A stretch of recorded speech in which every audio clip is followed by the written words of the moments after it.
Welcome to the Encore Audio Archives YouTube channel. I'm Taper Dave, and this is my channel. I've uploaded hundreds of talks here that I've recorded at meetings in West LA, and I've also recorded conventions starting in 2013. I've got a bunch of those up. And Walt and Mary Murray, the original owners of Encore Audio Archives, started the company in the 80s, and Walt recorded Joe and Charlie's and a bunch of stuff down in Vista, California. My sobriety date is June 20th of 1994. I hope you find something you like, so please like and subscribe to my channel and comment down below. If you want to hear something that I don't have or that you don't see, I'll see that I get it. Anyways, take care and have a great day if you want to. And now I'd like you to all help me give a nice warm welcome to our speaker, Pebbles. Woo!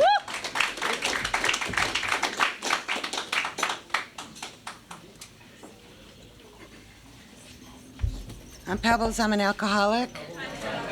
Merry Christmas, everyone. And thanks for asking me to share, Brandy. And thanks for my people that showed up. You rock.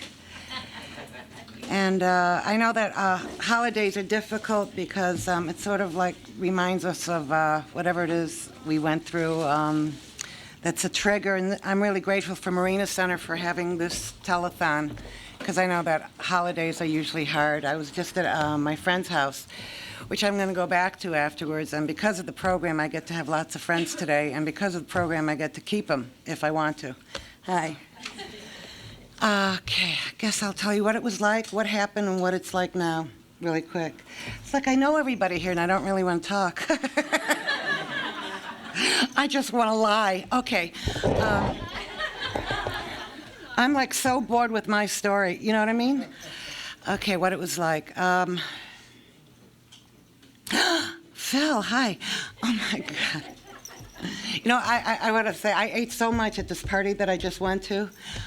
I can't even, I just want to tell you, I just am so full. I can't even move. Anyway. So, okay, what it was like. I was born in another country. I didn't know a word of English. I came here when I was 9 years old. I was born in Israel. I was raised in a kibbutz. I didn't live with my folks in Israel. And when I got here, we moved to Chicago. And yeah, Chicago. And, you know, what can I tell you? I didn't know a word of English. And, you know, I was such a people pleaser. I learned how to speak it within a year. And it was difficult to live with my folks because, you know, where I lived, it was kind of like what the hippies try to do, but without drugs. How boring. Anyway, so what happened was when I got here, I lived with my folks, and my mom didn't really love. Well, she had a hard time being a mom. That's probably why she picked the kibbutz, because it was easier for her. She didn't really have to, you know, raise me, basically. So it was just it was difficult for her, and I could feel the uncomfortability in the house and the uptightness and the anger and all that stuff that I wasn't used to. And so I learned how to speak English. Anyway, I went to school, and I would run away as soon as possible. I would start running away. And I was the only girl in my kibbutz, so I learned how to pee standing up. And I remember I would run away to boys' homes, you know, because that's what I was familiar with, is guys, you know. I wasn't really comfortable with women, and although I was one. And I remember I went to this high school, and they told me, you know, I still had kind of an accent, and they told me I killed this guy named Jesus. I said I never even met him. So that was my first introduction to prejudice, because I didn't know there was such a thing. I thought everybody was just everybody. I mean, I didn't know that you're not, that you know, Catholics, Protestant, Jews, Greeks, Italian. I didn't know any of this, because everybody was from everywhere on my kibbutz. And you had to unite, because that was part of, that's what made Israel Israel. And my parents were the first one to build the first kibbutz. So anyway, I got here about, lived with my parents, ran away for good at about 15. Hitchhiked out here when I was 17, had 3 rides. But let me tell you, my first experience with alcohol, I remember I was at a girlfriend's house. We all poured the booze in a big bucket, and we put everything in there, from vodka to Cavassier, wine, everything. It was disgusting. And we put it in pistols, and we aimed at each other until I was just knocked out. My first thing was a blackout. I don't even know what that was. My girlfriends told me when we were walking home, I tried to hump a tree. And you sort of lose your inhibitions. And now when I see toothpicks, I get very excited. No, and I'm just kidding. No, it just hurts. I'm sorry, I'm so nervous and thirsty. So I hitchhiked out here when I was 17, and I was supposed to take turns driving with this guy, and in those days it was the hippie days. Everybody was a hippie. Everybody did drugs, everybody drank. There is no one I know that didn't do everything, because that's what we did.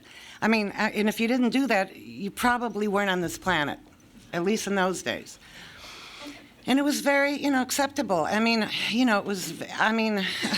we smoked pot outside. I mean, it was just what you did. It was just what you did. You just did not do that. And I thought I was going to take turns driving with this guy out here, but I found out that, I was really angst to get out here. That's why I hitchhiked. I had 2 very bad rides and 1 really good ride. This really lovely Mexican family dropped me right off in front of Schwab's, which used to be. It isn't there now, but now it's Virgin Records. Like any records are Virgin, but whatever. Kind of like Madonna, kind of like Virgin, but not quite. Anyway, so I'm really nervous, and I don't really know why. I feel so all over the place, like a Pachuki game. Anyway, so so this guy, I was selling the free press, and this guy drove by me that I was originally supposed to take turns driving out here with.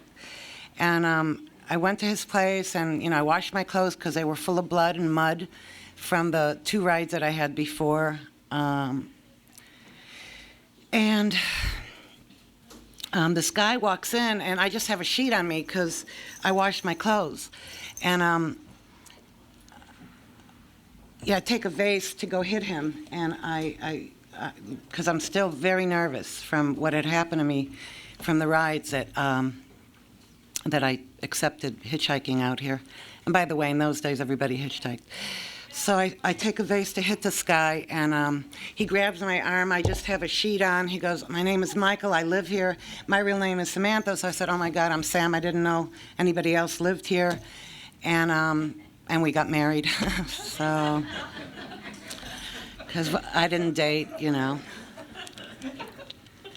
What a fucking crowd. And I'm to marry this guy and have 2 wonderful children with him. And we sell pot at the beginning, like tons and tons of pot for a living. And I do semi-nude modeling to keep up the good work. And what happened? When you talk about your past, you're almost there. Then you have to come back to reality, and it's such a drag. Okay, and so we sell pot, we do a lot of acid, we do the usual everything, drink a lot of beer, and sell more pot, and then he tells me he has to find himself. Remember in those days? Like the guys wanted to have space? What's that? Take the air shuttle, man. I didn't even know what they were talking about. Anyway, so he had to find himself. Took about 7 years. And then I wish he had gotten lost. It's horrible. Anyway, so I'm with this guy for 17 years. I have 2 children with him. We don't get along very well. Well, he doesn't get along very well with me at all. He's very violent. And the only time we get along is when we're doing drugs. And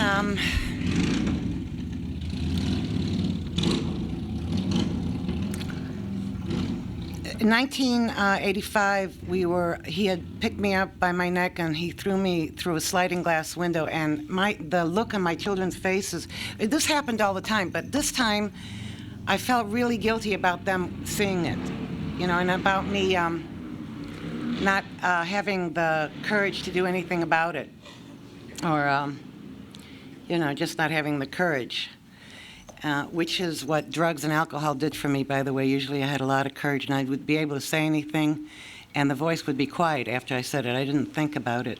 I just had that, that liquid courage, the drug courage, where you don't think about the voice is quiet, and you're just fine for a hot minute there. So I took my kids, and I went to Oregon. I jumped a train. We went to Oregon. We had a dog at the time named Booney. And Booney bit everybody because he didn't know what to do. He was very mixed up between my husband and me. And so what happened is he winded up biting everybody, because he was just a mixed up dog. Because he would watch our reaction to one another all the time. And he didn't know, and a dog usually just has one master, and he kind of didn't know what to do. So what I did is I dropped Booney off at the dog pound, and I said, I found this dog, and I don't know what to do with him, and I took off with my kids to Oregon, and I stayed there 30 days. I got a restraining order from my ex-plaintiff, that's my ex-husband, and came back, and I went to a place called Marina, not Marina Center, but La Marina, for any of you that know that. That's on Culver Boulevard in Marina del Rey, and this guy said to me, do you want a free base? Well, I'm Jewish. I heard the word free. So I literally went from the PTA to the pipe, literally in like a half a minute, and stayed there. I really didn't know what it was. And I thought, my God, this is a powder greater than myself. I was very freaking happy. And for the first time, I thought maybe there is a God because he doesn't want me to feel pain. Because my whole life had been about pain, and I wasn't feeling no pain. I was feeling a lot of gratitude. I was turning my will and my life over to the care of my dealer as I understood him. And I was doing a 4-step every 5 minutes, but really quickly. You know how we like to talk a lot, but we don't really say anything?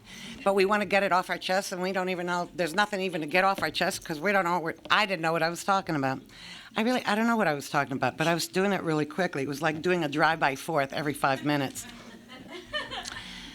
So what happened was I fell in love with, I remember the dealer said to me, I don't know if you love me or the cocaine and the vodka. Is it me or is it the cocaine? I said, it's, I couldn't even answer. I said, of course it's a cocaine, you fuck. And so, I was to do that for a long time. And then in 1989, I had 3 cardiac arrests, and I winded up at St. John's Hospital. And I remember thinking, I heard someone say that if you go to a hot tub place and you have your pores open, that'll be like the first hit you ever took, which is, by the way, nothing was like that first hit. And I just chased it and chased it and chased it. And so I went to, I was trying to get that, and nothing was happening. And what happens, I didn't get loaded anymore. I did the act, I paid the deal, I did the deed, because I used to think I wasn't an addict because I only smoked once for like 8 years. You know what I mean? There was never a break. And I couldn't get off on it anymore, but I still was doing the motions of, I was still doing everything that you do, but I just couldn't get off anymore because I got immune I did a lot of drugs. I did a lot of drugs. I did a lot. I smoked at least 2 8-balls by myself for many, many, many, many years. Every night, actually. Huh? Talking about it with your sponsor, that's part of my story. And so that's kind of what happened to me, My story has a lot of drugs in it and a lot of vodka. Which one would you like? And I prefer the drug. At any rate, Because you know what happened? I know for me, if it was just pure alcohol, I would have never gotten here. For me, I'm really grateful for cocaine, because cocaine brought me to my knees. And is that a resentment I feel? Well, yes, it is. Okay. So what happened? Yeah. Okay. Thanks. And what happened for me is in 1993, I asked God to help me with my problem, and because I noticed that everything I touched and that I thought and that I did basically turned into crap. It could have been gold, but it would turn into crap. And I just didn't know what to do anymore, because I really thought that I had power, because if my children were sick, all I had to do was put a bandage on them or heal them with some kind of medication or nurse them back to health. And so I thought I had power. I didn't know that I was powerless over people, places, and things. I mean, I just didn't know that wasn't in my vocabulary. That was a difficult thing, especially because I was taught you don't ask anybody for help, ever. You do it on your own, and those are the blueprints that I was given as a human being. I was given blueprints that you do everything, and you do it by yourself, and you don't ask, and you don't tell people anything, but everything's excellent. And that's a bald-faced lie. I don't know how to live like that. That's not my experience on the planet. My experience on the planet, since I came to Alcoholics Anonymous, was that you do ask people for help, that it's a we program. We get sober, I get loaded. That's was my experience, and that's what was said to me. And in 1992, March 17th, I remember this guy was opening up for me for comedy. And I told him that I couldn't remember my lines because I was seeing spiders. I couldn't remember any of my lines except for the Coke lines. I really could. I could not remember anything. I was seeing spiders. I was very paranoid and very uptight. And I said, if you exist, God, and you work through people today because you're tired and old out there, would you let me know? Would you help me? And would you let me know that I asked you for help? Because every time I would ask God for help and I got strong, I would take back the wheel and I would be in charge again. And I got, the guy said to me, call Alcoholics Anonymous hotline. And a guy named Guy answered the phone. And he said, there's a meeting tonight at University Synagogue. Now, I'd never been to an AA meeting, and this was my first meeting. And this is the biggest meeting on the West Side. It's about 3,000 people on a Wednesday night. And I went at University Synagogue. You mean, a lot of Jews there drinking. I had no idea. So I went there, and it looked like an Amway convention. And I remember, I'd never been to an Alcoholics Anonymous meeting. But you know what I found really weird is because I was telling the guy that I wanted to commit suicide, I was real depressed, and he knew me very well, and he knew what I did and what I put in me, which is why he suggested Alcoholics Anonymous instead of the suicide hotline. And what happened was I went to my first meeting there, and I noticed after about 4 months, and I started going to 90 meetings in 90 days, which is what they tell you to do, get a sponsor, get a home group, because people know when you're not feeling okay, whether you're an old-timer, a middle-timer, or a brand-new newcomer. People know if you get a home group and you say you're fine, that's fucked up, insecure, neurotic, and I forgot what the ending of that is. Emotional. Yes. And, they really know that if you're saying you're fine, that you're really not, because you got a home group and they're calling you on it in a very gentle but firm way, which is the very thing that Alcoholics Anonymous has saved my life about, because people knew when I was not doing well. They just knew, because, how well can you be doing when you're new? I lost my home, I lost the kids, I lost the car, I lost, the willing to live, I lost, I don't even know how you deal with the human race. So people, know what's going on with you, and that's why you get a home group when you're new or when you're not new. And what happened is I was so incapable of working, and I was so dysfunctional that I had to go to, I went to 3 meetings a day for the first 3 years, because I really didn't know how to be, and certainly how to be without somehow decorating the idea of suicide. But as you know, I'm an alcoholic, and suicide is such a commitment.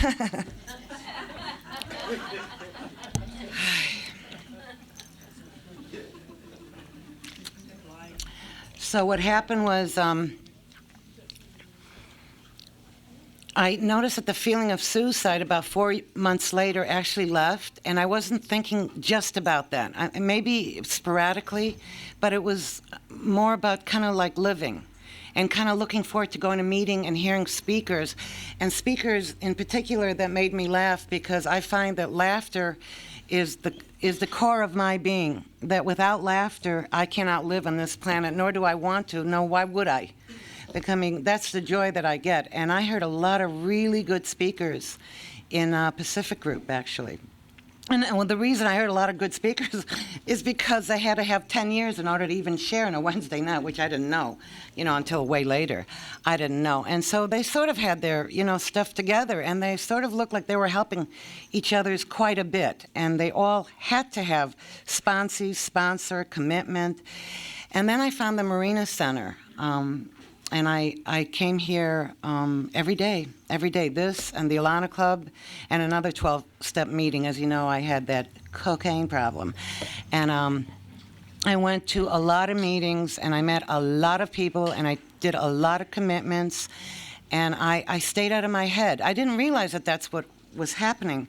But the reason I wasn't thinking about me and suicide is because I had no time to think about me. Therefore, I had no time to think about suicide, because I had commitments up the yin-yang, and they told me if I go after this program like half as much relish as I did after cocaine and vodka, that I would become a winner and that I would stay sober. Not because getting sober is not that really much of a problem. Staying sober and living life in life's terms, where this is an everyday constant thing that you have to deal with whatever comes along, and in the most graceful way that you can, and sometimes I'm just not very graceful. I just choose not to use, because I have had a lot of friends that said, I'm just going to take one drink, and what happened is the rest of the drinks took them, and they're not back. And this was years ago. I got sober in 1992, and the people that just wanted to have that one drink were never able, because I see a lot of time it's like a turnstile thing. The door looks like it's revolving, but eventually it's death or institution. That is what it is. That is what's happened to, I've buried a lot of people around here. And I know that the holidays are really difficult, because they're difficult for me, and I am you. We're a we. And that's why they say to get a home group. And I have so many friends today, I cannot tell you, who love me when I'm not lovable, love me till I could love myself, when I'm tripping about whatever, whether it's important or not. And they walk me through it, and they tell me it's going to be okay. And it's been my experience that it's just temporary, that this too shall pass. Whether it's good or yummy or shitty, this too will pass. This is just what happens for me around here. And I know I'm really grateful for the people that I've met, and for the people that I'm going to meet, and for the people that were here before me, before I came around, so I can have a fellowship called Alcoholics Anonymous. Happy New Year, and thank you so much.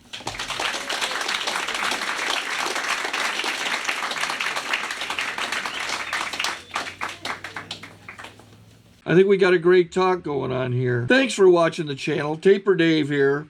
Just curious, do you think this is better than Zoom? Okay, this is how I prepare my drone for launching.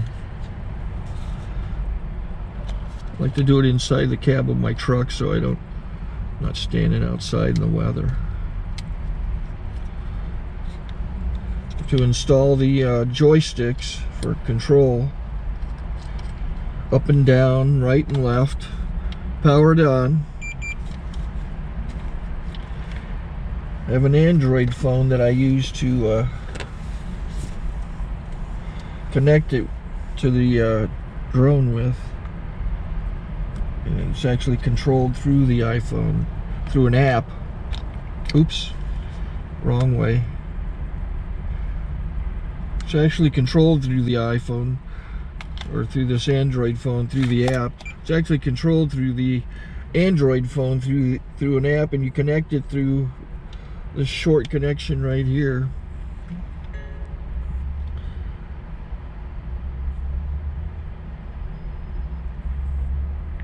Remote control connected. Remote control's connected. So I pull out the drone. I have to extend the legs. Long legs extended first, then the short legs. Remove the gimbal protector. Set that aside, then power it on one short burst, then one long burst. I lay it down. So I have to go to calibrate. So the drone's not connected yet. It shows you here as this drone gets disconnected, even though the remote's powered on. So the drone has to establish it's connected. So I go into the app to calibration mode. First I'll calibrate the remote controller. Start calibration. Out, in, oop, out, in, up, down, and then this little wheel is to control the gimbal. So it's calibrated. Go to gimbal calibration, start calibration, and then it calibrates the gimbal. I don't know if that shows up. The gimbal's moving all over the place. Changes, you can see it on the video. And I'm calibrated to take off. It's acquired 7 satellites at the moment. There are 26 satellites up in the sky, which it has to acquire before you can take off. So it's connected. It's got enough satellites. This is white. I can go to press this little arrow button, swipe right to take off, and it would start the motors if I slid this to the right, but I'll wait till I get outside. Don't want to do it inside.